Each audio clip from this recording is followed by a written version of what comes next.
So, pagkagising sa kusina ang punta, ayan.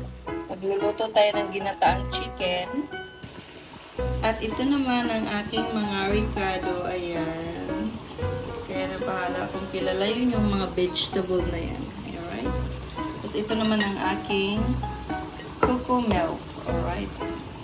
Umpisahan na natin, lagay natin ang sibuyas.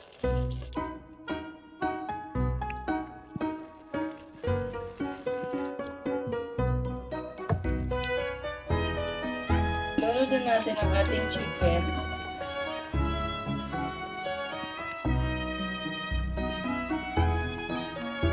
So, lagyan na natin ng salt. Ayan.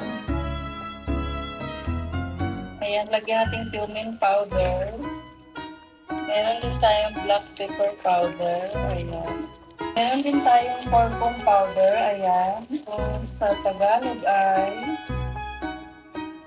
hindi ko alam pala sa Tagalog. Basta turmeric powder and Bisaya is dilaw. Ayan. Parang ang magiging resulta ng ating luto ay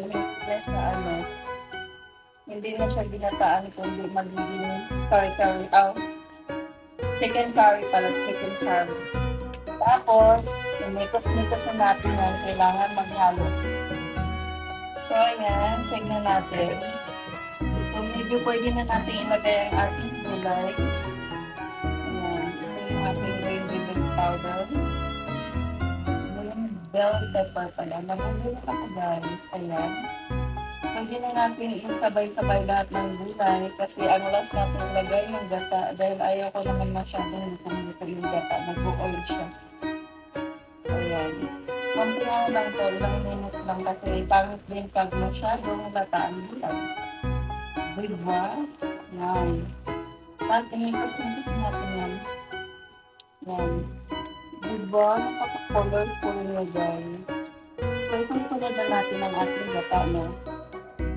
Ang ating gata, bongga na yon.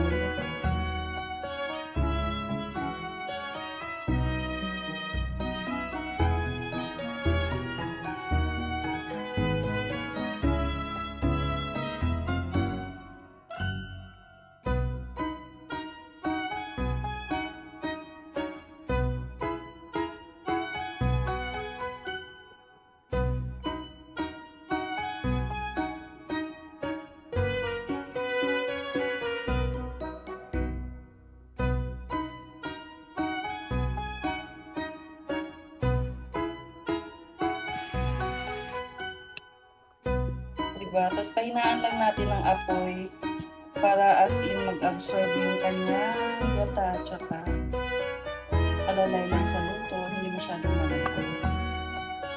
O diba? Mayroon na tayong chicken curry. Napakasarap yan guys.